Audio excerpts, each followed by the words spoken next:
Hey guys, welcome to the Liberal Hive Mind, a channel solely focused on exposing the abundant hypocrisy of the left. We are still covering that same topic when it comes to Joe Biden's polling numbers. Democrat hopium, Democrat copium. Joe Biden's gonna get his war boost. And you know what? He might have. Joe Biden had an opportunity to definitely get a war boost with this whole Russia-Ukraine thing. But see, here's the only problem. He's Joe Biden. And if one thing is true about Joe Biden, it's that Joe Biden screws literally everything up. If he's presented with an opportunity, well, you know, Joe Biden is real talented at taking an opportunity for success and turning it into a total nightmare for himself and his political party. And that is exactly what he's doing with Russia and Ukraine. He's going off the cuff in the things that he is saying. The fact that literally every single time Joe Biden opens his mouth and goes off script even a little bit, the White House is stuck scrambling, having to clarify what he said. You know, I put out a tweet on my Twitter feed the other day. Under Joe Biden, I've heard this statement more than ever before. I think what he meant, what a disgrace. No one knows WTF this guy is talking about 90% of the time. When Joe Biden says something, you have these lefty activists and these political talking heads in the left-wing media constantly saying, well, I think what Joe Biden meant was, you have to decipher, you have to decode the scrambled eggs that comes out of this president's mouth. Whatever that means, but you guys get it. It's either that or it's official White House spokespeople coming out and saying, what the president meant was constant damage control, a total disgrace. And it's seriously affecting him in the polls. So much so that NBC's Meet the Press with Chuck Todd just came out with a dismal report for the president and his handling of the Russia-Ukraine crisis. Folks, the left-wing media is always one step behind, and they're essentially reporting what we've been focused on. Joe Biden isn't getting no war boost. Joe Biden continues to dig his hole deeper and deeper and deeper, and he's taking the entire Democrat Party with him. Let me show you guys what's being said on NBC News. Let's look at the polling data. Let's look at some of the things that Joe Biden has said and what French President Emmanuel Macron responded, or how he reacted. We got some stuff to get into, but of course, before we get into any of it, please make sure to leave a like, a comment, subscribe, share this video as much as possible. We are still shadow banned with the YouTube algorithm, hidden from non-subscribed viewers. And with that out of the way, let's roll the tape. All right, Democrats, so is this the war boost you were looking for? Let's get right into the clip. The biggest news President Biden made yesterday was at the very end of an otherwise well-received speech. Just as he was wrapping things up in Warsaw, Mr. Biden made this startling statement about Vladimir Putin. For God's sake, this man cannot remain in power. Perhaps he said out loud what we've all been thinking. But a White House official tried to clarify that presidential ad-lib, saying the president's point was that Putin cannot be allowed to exercise power over his neighbors or the region.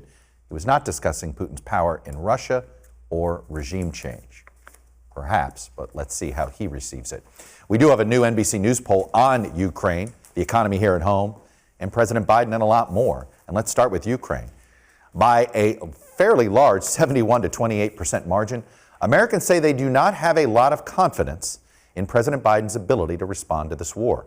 57% say we are already at war with Russia or will be within a year, a very pessimistic view. 34% disagree.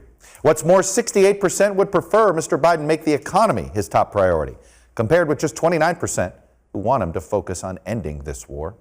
Overall, President Biden's job approval stands at just 40%, with 55% disapproving.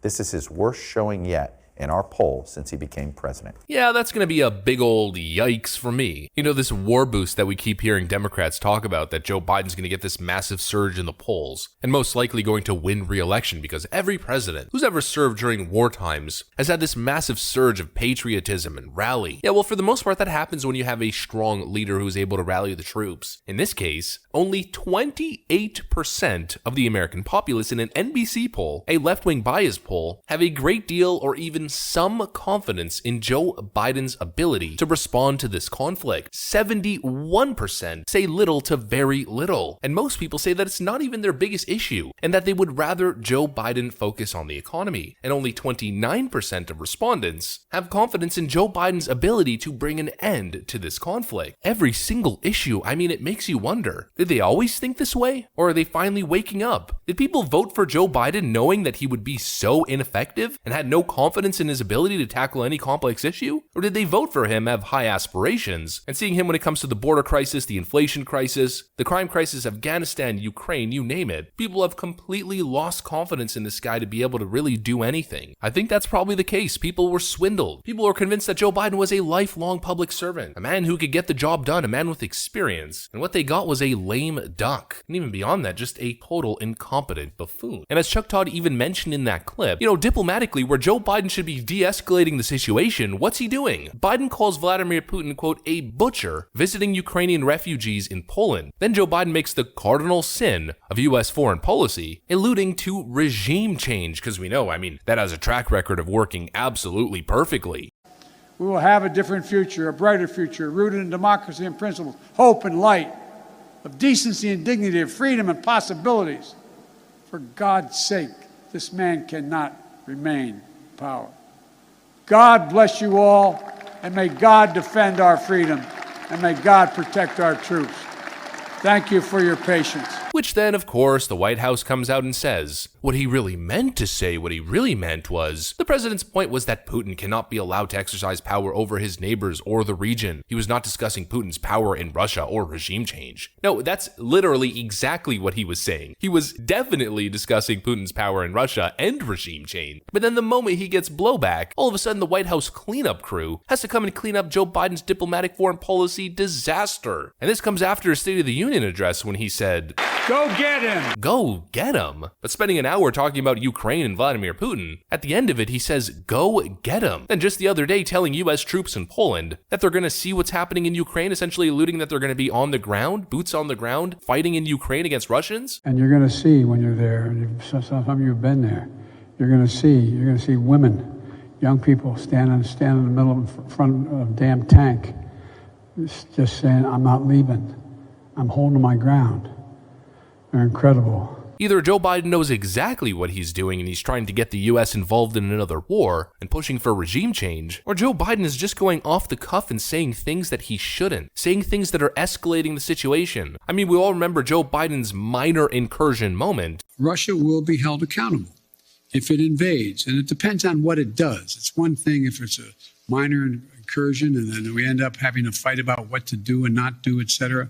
But if they actually do what they're capable of doing with the force amassed on the border, it is going to be a disaster for Russia. Essentially opening up the door for Vladimir Putin's invasion of Ukraine. The guy is a gaffe machine, and it's not just funny little gaffes like true national pressure. I'll lead an effective strategy to mobilize true international effort to pressure. We're talking about serious stuff that is making the world a less safe and more destabilized place. Even French President Emmanuel Macron coming out on the record condemning Joe Biden's words. Quote, I would not use those words. Macron says Biden's Russia regime change call undermines peace talks. Essentially saying, shut up, old man. You're making things worse. Just go away. The last thing our European allies want is war. What they want is a stable Europe. They don't want threat of nuclear disaster or boots on the ground. They want Russia to come to the table. They want peace talks, a diplomatic solution, a treaty, a ceasefire. Essentially what I've been saying for a month now. But Joe keeps pouring fuel on the flames. It seems almost as if he wants to become a wartime president. And no wonder the American people don't have any faith in Joe Biden's ability to de-escalate the situation or to bring an end to this madness. The things that he says are just ridiculous. There is no other way to describe it. It'd be one thing if you're projecting strength as a deterrent, but in Joe Biden's case, it just doesn't work. The guy is a complete incompetent. The guy can't even formulate a coherent sentence. He's clearly the weakest leader on the world stage, even weaker than Justin Trudeau, and so deterrence through strength is not going to work. Vladimir Putin's already called all of his bluffs. What this guy needs to do, frankly, at this point, is just stop talking. Let the Europeans deal with European problems. Stop making it America's problem. Stop making it worse than it already is. Frankly, just recuse yourself from any and all discussion, because no one trusts you to do anything positive. Not even the American people, not even your own damn voters. And the numbers reflect that. The NBC left-wing bias polling numbers reflect exactly that. Joe Biden is a failure, the people know it, and nobody has any trust in his ability to solve any complex issues, whether it be domestic, social issues, and certainly not very complex complex, very sensitive foreign policy issue. What an absolute, utter disgrace this president continues to be. But thankfully, to be as optimistic as possible, at least it seems as though the American electorate is waking up and Joe Biden is shedding voters on a weekly basis. Sorry, Democrats, no wartime boost for you and your boy Brandon. Straight to the political gutter is where you go. That's what I got for you though. If you enjoyed this video, please make sure to leave a like, comment, subscribe, share it as much as possible. We are still shadow banned by the YouTube algorithm, hidden from non-subscribed viewers. I'm gonna get back to work though. Thanks for watching, friends, and I'll see you on the next one.